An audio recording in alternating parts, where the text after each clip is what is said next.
स्वागत है दोस्तों आपका अपने YouTube चैनल टारगेट ग्रेड्स पर।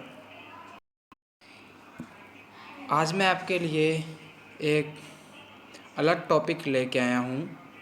तो उससे पहले आपसे रिक्वेस्ट है कि अगर आप मेरे YouTube चैनल पर पहली बार विज़िट कर रहे हो तो प्लीज़ इसे सब्सक्राइब कीजिए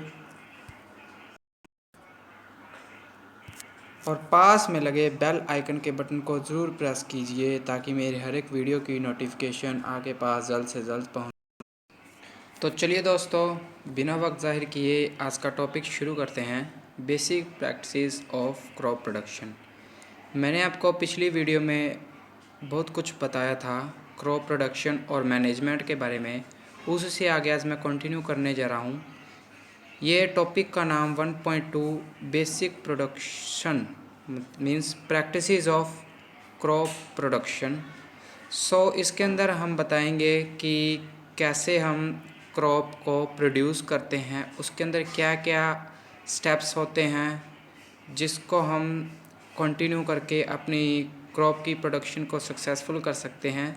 उससे पहले एक मैं आपको बताना चाहूँगा कि यहाँ पे आप देख रहे हो कि एक इमोजी बना हुआ है जिसके अंदर लिखा है why can paddy can't be grown in winter season. तो क्वेश्चन में ये पूछा गया है कि जो पैडी है, जो हम जिसको कॉटन बोलते हैं, वो विंटर सीजन में क्यों नहीं ग्रो की जा सकती। तो एक आप नीचे आंसर भी देख रहे होंगे, इसके अंदर लिखा हुआ है कि paddy requires a lot of water therefore it is grown only in rainy season. इसने बोला है कि पैडी को जो कॉटन होती है उसको लार्ज अमाउंट में, बल्क अमाउंट में वाटर रिक्वायर होता है, इसीलिए वो रेनी सीज़न में ग्रो नहीं होती। तो कईयों के मन में ख्याल आ रहा होगा कि रेनी सीज़न में तो वाटर की कोई कमी नहीं होती, कोई स्कार्सिटी नहीं होती, तो फिर भी ये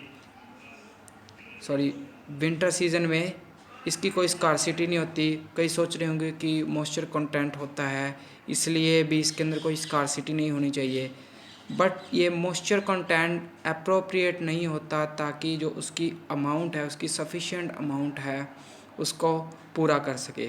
तो चलिए दोस्तों, आगे बढ़ते हैं अपने आज के टॉपिक की ओर। Cultivation of crops involve many activities undertaken by farmer over a period of time।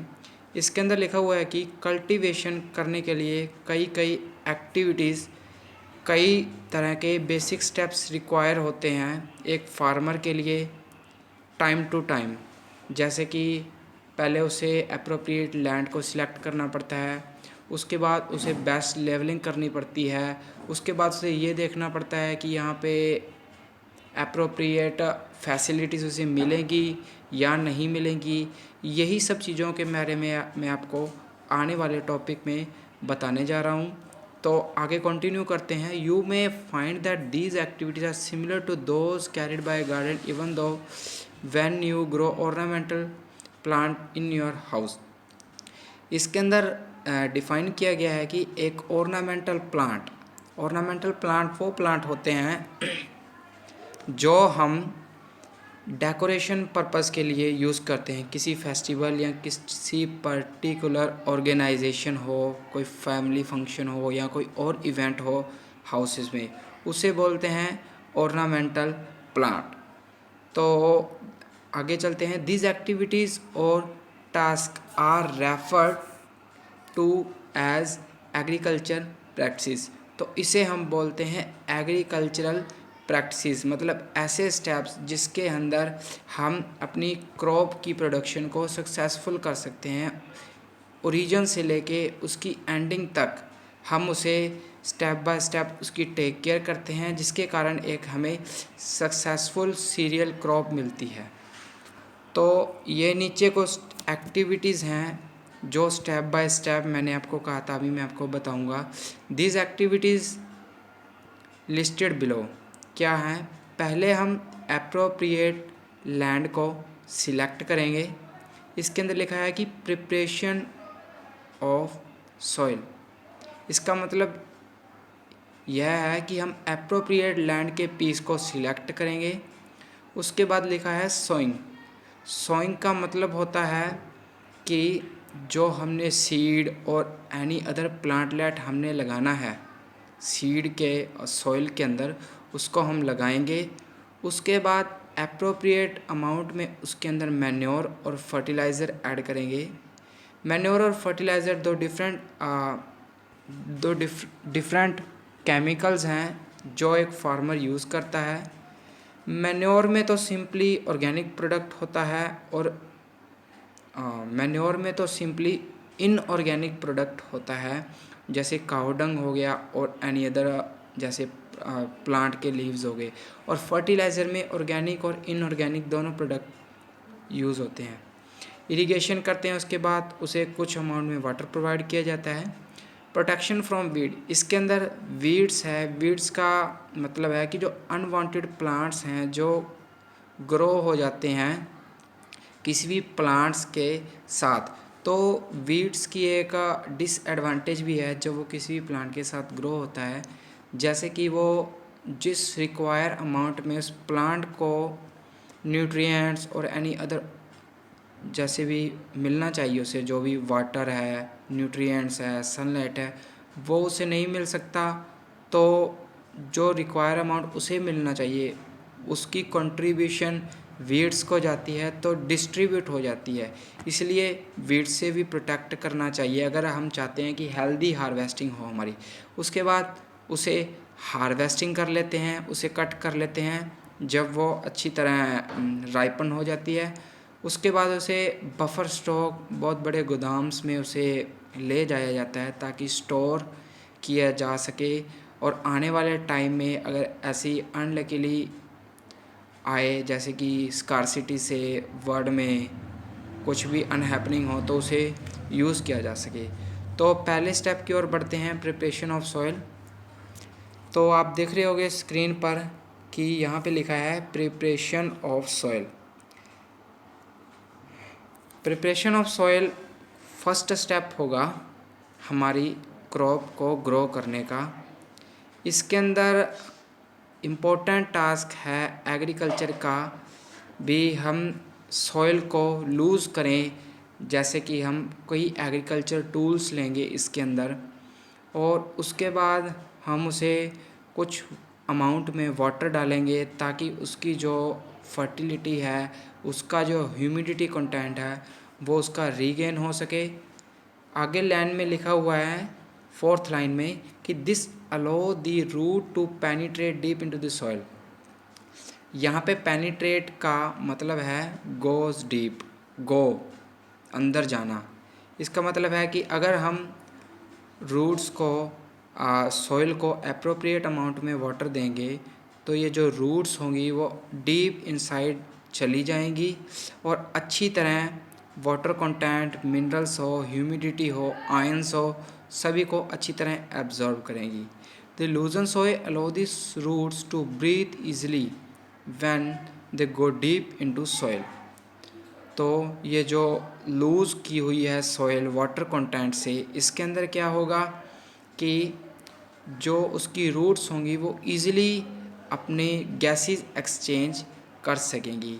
इसके अंदर नाइट्रोजन्स लेग्यूम्स होते हैं जिसके अंदर क्या है सिम्बायोटिक एसोसिएशन होती है। एक बार फिर से मैं बताऊंगा, सिम्बायोटिक एसोसिएशन होती है कई प्लांट्स के अंदर। जैसे कि मैं आपको बताना चाहूँगा कि ग्राउंडनट एक ऐसा प्लांट है जिसके अंदर सिम्बायोटिक एसोसिएशन होती है। तो आगे चलते हैं। Why does the loosening of soil allow the root to deep breathe inside. तो सभी के मन में, कईयों के मन में ये क्वेश्चन आ रहा होगा कि लूजनिंग करने से सॉइल की, जैसे उसे कई इंस्ट्रूमेंट्स से लूज़ किया जाता है या उसके अंदर वाटर कंटेंट डालकर उसकी ह्यूमिडिटी को बढ़ाया जाता है ताकि ये जो रूट्स हैं इसके अंदर जा सकें। तो ये क्यों ज़रूरी है, तो अगले पैराग्राफ में यही बताया हुआ है। The loosening soil help in the growth of earthworm and microbes present in the soil. तो अर्थवॉर्म और माइक्रोब्स की ग्रोथ को ये इंक्रीज़ करता है, इसीलिए सॉइल को लूज़ करना भी उतनी ही अमाउंट में इम्पोर्टेंट है। एक और बात मैं आपको बताना चाहता हूँ कि अर्थवॉर्म जो और माइक्रोब्स हैं ये फार्मर के फ्रेंड होते हैं, क्योंकि ये एक तो ह्यूमिडिटी प्रोवाइड करते हैं और एक ये नाइट्रोजन फिक्सेशन में हेल्प करते हैं। अगली ही लाइन में ये लिखा हुआ है, these organism are friend of the farmer since they further turn and loosen the soil and humus to it. जो मैंने अभी आपको ऊपर बताया है, ये ह्यूमिडिटी प्रोवाइड करते हैं, उसके बाद सॉइल को मॉइस्चर प्रोवाइड करते हैं और उसको लूज़ कर देते हैं ताकि जो रूट्स हैं वो और ज़्यादा डीपली पेनिट्रेट हो सकें। But why does the soil need to be turned and loosen? तो एक और क्वेश्चन यहाँ पे हमारे एनसीईआरटी में दिया है कि जो रूट्स हैं उसे, जो सॉइल है उसे क्यों ये ज़रूरी है कि लूज़ हो, वो लूज़ होनी चाहिए सॉइल, क्यों हो, ताकि जो डीप पेनिट्रेट हो सके। ये ऊपर आपको मैंने बताया था कि डीप पेनिट्रेशन रूट्स के लिए ये बहुत ज़रूरी है। तो आगे चलते हैं। You have learn in the previous classes that soil contain mineral water and some living organism. In addition, dead plants and animals get decomposed by organism. In this way, various nutrients held into the dead organism are released back. तो इसके अंदर लिखा गया है कि soil के अंदर बहुत सारे मिनरल्स होते हैं, कुछ माइक्रो ऑर्गेनिज्म होते हैं, कुछ वाटर, कुछ अमाउंट में वाटर भी होता है और एयर भी उनके अंदर प्रेजेंट होती है। तो डेड ऑर्गेनिज्म, जब ये ऑर्गेनिज्म डीपली बरीड हो जाते हैं इनसाइड द अर्थ, तो क्या करते हैं, उसका डीकम्पोज़र, एज अ डीकम्पोज़र ये एक्ट करते हैं ताकि सॉइल और प्लांट है उसकी फर्टिलिटी को मेंटेन किया जा सके। अगर सॉइल फर्टाइल होगी तो ये ईज़िली डीकम्पोज हो सकेंगे। In this way various nutrients, तो इसके अंदर क्या होगा कि कई न्यूट्रिएंट्स उन्हें रिक्वायर अमाउंट में मिलेंगे जो एक केमिकल या एक मैन्योर उन्हें नहीं प्रोवाइड कर सकता। तो आगे है, since only a few centimetre of top layer of soil support plant grow, turning and loosing of soil bring nutrient rich soil to the top so that plant can use this nutrients. इसके अंदर लिखा गया है कि कुछ centimetre होते हैं, कुछ जैसे ऊपर होते हैं क्रस्ट, सॉइल की लेयर होती है क्रस्ट, मेंटल और कोर। एक बार मैं फिर से बताऊंगा, सॉइल की लेयर होती हैं क्रस्ट, मेंटल और कोर। जो कोर होती है वो अंदर वाली लेयर होती है, इनर डीप शैलो होती है ये, और क्रस्ट जो होती है वो हार्डेस्ट पार्ट होता है जो ऊपर वाली साइड होता है। तो कुछ सेंटीमीटर टॉप लेयर होती है जिसके अंदर को हम क्रस्ट बोलते हैं। क्रस्ट से मेंटल, ये जो रूट होती हैं ये डीप पेनिट्रेट करती हैं ताकि ये जो टॉप लेयर है प्लांट की ग्रोथ को सपोर्ट कर सके। और ये जो रूट्स जाती हैं ये इसलिए जाती हैं क्योंकि सॉइल है उसके अंदर क्रस्ट है, सॉइल का जो क्रस्ट है ऊपर लेयर, उसके अंदर बहुत सारे न्यूट्रिएंट्स और मिनरल्स प्रेजेंट होते हैं। और जैसे जैसे हम नीचे जाएंगे, डीप जाएंगे, तो उसकी अमाउंट, न्यूट्रिएंट्स और मिनरल्स की अमाउंट रेगुलर अमाउंट में बढ़ती जाएगी। यही लिखा हुआ है, brings the nutrient rich soil to the top so that plants can use this nutrients, इसलिए वो उन्हें यूज़ कर सकते हैं। आगे चलते हैं। This turning and loosening of soil is very important for cultivation of crop, इसलिए ये जो दो स्टेप्स हैं ये बहुत ही इम्पोर्टेंट हैं कल्टीवेशन करने के लिए क्रॉप्स की। आगे वाला स्टेप में ये लास्ट ही पैराग्राफ है जो हम इस वीडियो में आपको बताने जा रहा हूँ। इसके अंदर लिखा हुआ है, the process of loosening and turning of soil is called tilling और प्लोइंग। इसके अंदर क्या होता है कि बेसिक भाषा में उसे खुरपा बोलते हैं, खुरपा और उसके दांत बोलते हैं। इसको बेसिकली हिंदी भाषा में बोला जाता है। लूजन और टर्न करना सॉइल को, उसे हम बोलते हैं टिलिंग या फिर ploughing. This is done by using plough, plough से इसको किया जाता है। इसके अंदर क्या होता है कि ये प्लो होते हैं, ये वुड या आयरन के बने होते हैं और इसको हम सुहागा भी बोलते हैं। जैसे कि फार्मर रिच फैमिली में इसको मोस्ट अप्रोप्रिएट प्लेस दिया जाता है जब वो फार्मर अपनी हार्वेस्टिंग करता है, अपनी क्रॉप को अच्छी तरह हार्वेस्ट करता है, उसकी कल्टीवेशन करता है, तब इसका यूज़ किया जाता है। If the soil is very dry it may be need to water before ploughing. इसके अंदर लिखा हुआ है कि अगर सॉइल का बहुत ज़्यादा ड्राई है, अगर बहुत ज़्यादा सूखी हुई है, तो इसको अप्रोप्रिएट अमाउंट में पहले वाटर मिलना चाहिए। तो वाटर से क्या होगा मैं आपको बता दूं कि अगर वाटर इसको मिलेगा तो इसके अंदर कई पीसीज होते हैं सॉइल के जिसको हम क्रम्स बोलते हैं, और अगर वाटर मिलेगा तो ईज़िली वो वॉश आउट हो सकते हैं, और उस अगर वो सॉफ्ट होंगे तो ईज़िली उसे ब्रेक किया जा सकता है, ताकि ये जो फर्टिलाइज़र और मैन्योर ईज़िली सॉइल के अंदर मिक्सअप हो सके। यही लिखा हुआ है अगली लाइन में भी, if the soil is the plot seal में have big pieces of soil called crumbs. जो मैंने आपको बताया भी बड़े बड़े पीसीज होते हैं उसको क्रम्स बोलते हैं। It is necessary to break this crumb with plank या खुद या जिसको सुहागा बोलते हैं उसको हम प्लैंक बोलते हैं। उसी के साथ ये बड़े बड़े पीसीज हैं, इसको स्मॉल पीसीज में ब्रेक किया जाता है ताकि अप्रोप्रिएट अमाउंट में फर्टिलाइज़र और मैन्योर इसके अंदर ऐड हो सकें। The field is level for sowing as well as for irrigation purpose. जो फील्ड होता है वो उसकी अप्रोप्रिएट लेवलिंग की जाती है। अभी मैं बताऊंगा कि लेवलिंग क्यों नेसेसरी है एक फार्मर की लाइफ में। अगर लेवलिंग को हम अप्रोप्रिएट नहीं करेंगे तो ऐसे कुछ प्लेसेस होंगे जहाँ पे एक फील्ड के अंदर ही भी जहाँ पे अप्रोप्रिएट सप्लाई न्यूट्रिएंट्स की, water content, moisture content, mineral content ये अप्रोप्रिएट नहीं होगी। जैसे कि एक रीजन के अंदर सिमिलर लोग नहीं रहते, उसी तरह से एक ही लैंड के ऊपर अप्रोप्रिएट प्लेस भी नहीं हो सकता, इसीलिए लेवलिंग उसकी मस्ट है। The levelling of soil is done with the help of leveller से उसको किया जाता है। बेसिकली इसको हम सुहागा बोलते हैं। जो फार्मर रिच फैमिली वो इसे अच्छी तरह जानती होंगी, मैंने आपको पहले ही बताया है। Sometime manure is added to soil before tilling, this help in proper mixing of manure with soil. The soil is water before sowing. इसके अंदर बताया गया है कि मैन्योर होता है ऑर्गेनिक प्रोडक्ट। इसके अंदर मैन्योर जो होता है वो होता है इनऑर्गेनिक प्रोडक्ट।